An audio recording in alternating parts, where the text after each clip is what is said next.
सभी वैष्णव को जय श्री कृष्ण। चैत्र महीने की शुक्ल पक्ष की पूर्णिमा को हनुमान जन्म का उत्सव मनाया जाता है।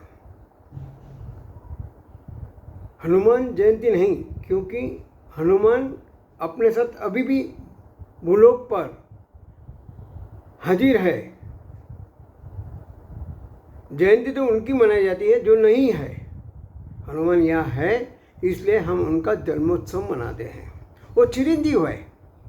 अश्वत्थामा बलिर्व्यासो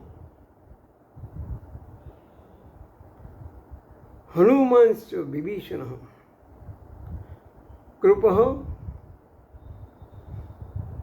परशुरामश्च सप्तैत चिरजीविनः। मैंने अश्वत्थामा जो द्रोणाचार्य का पुत्र है, उसका नाम अश्वत्थामा। बाद में दानशूर, बलि राजा, वेदव्यास, हनुमान, विभीषण और कृपाचार्यों, अंत में जो है वो परशुरामश्च, माने जिसने 21 बार पृथ्वी को क्षत्रिय किया था। ऐसे जो लोग हैं, उन्होंने अपना जीवन का अमूल्य समय, अमूल्य शक्ति भगवत कार्य के लिए उपयोग में लाई थी। हनुमान का भी वही है।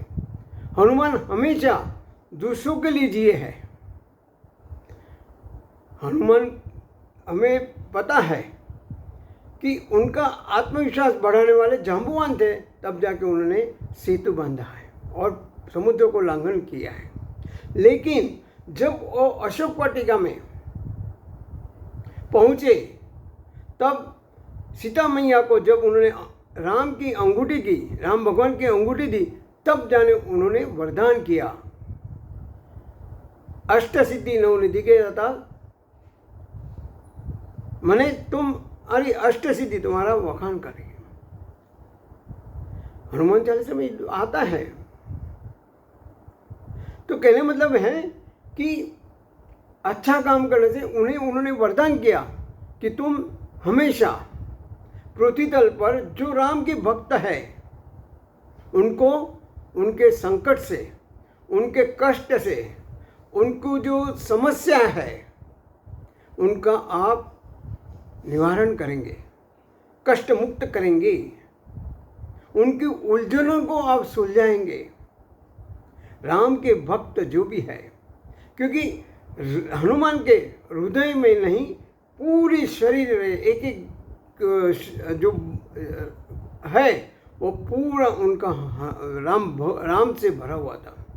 जब सीता मैया ने उन्हें एक माला दी थी, तो वो माला में देख रहे थे कि राम है या नहीं।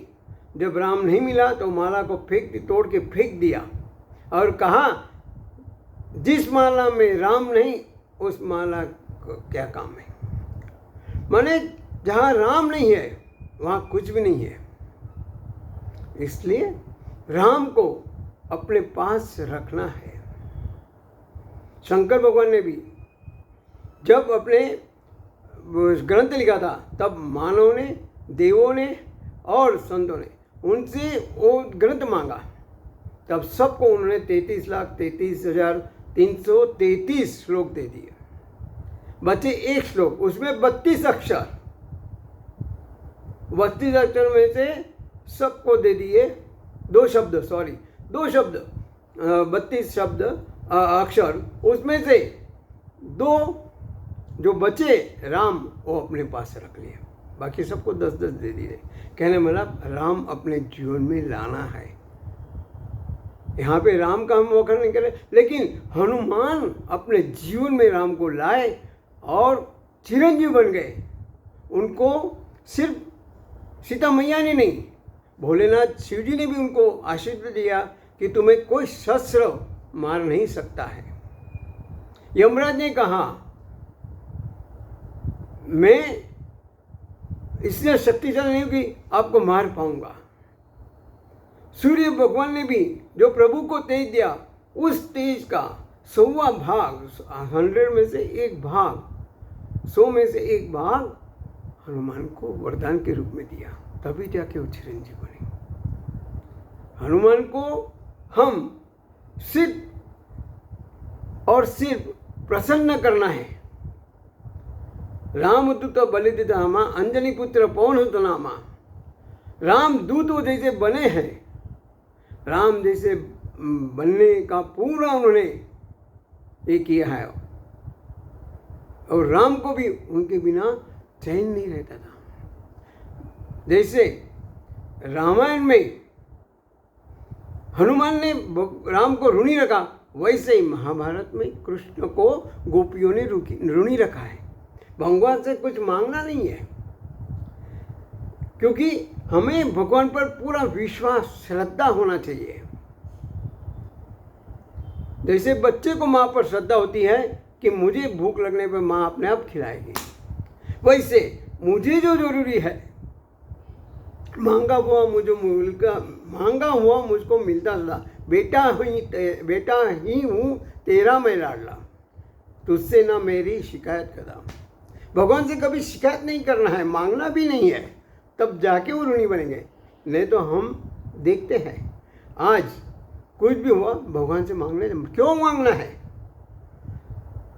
हमारी उलझनों को सुलझाने को है ही, लेकिन हमें उसके लिए धीरज, संयम रखना है, उसके ऊपर विश्वास, श्रद्धा रखना है, और उन्होंने जो मार्ग बताया है उस मार्ग पर हम चलेंगे, तभी जाके हमारे में वो श्रद्धा आएगी, विश्वास आएगा, आत्मविश्वास बढ़ेगा, हमारी शक्ति बढ़ेगी, सकारात्मक शक्ति ऊर्जा हमारे में निर्माण होगी। हनुमान का यही संदेश है कि निष्काम और निस्वार्थ कर्म करना है। बार बार कहता हूँ, दुर्योधन ने जो कर्म किए वो अपने स्वार्थ के लिए किया, कर्ण ने जो किया वो दूसरों के लिए किया, लेकिन अर्जुन ने जो किया वो सिर्फ और सिर्फ भगवान के लिए किया है। निस्वार्थ और निष्काम कर्म हमें भी करना है। अगर हमने ये मानना है कि हनुमान उत्सव, जयंती नहीं कहूँगा, फिर भी हनुमान उत्सव मनाना है, तो हम भी धीरे धीरे अपने जीवन में संयम और बुद्धि को प्रभावित करके धीरज, संयम रखते हुए जीवन विकास करना है। भगवान से आज यही प्रार्थना करते हैं। हम प्रयत्न करेंगे, हमें शक्ति दे, भक्ति दे। इसी के साथ सभी वैष्णव को आज के इस हनुमान उत्सव, जन्म उत्सव पर अनेक अनेक शुभकामनाएं। सभी वैष्णव को जय श्री कृष्ण।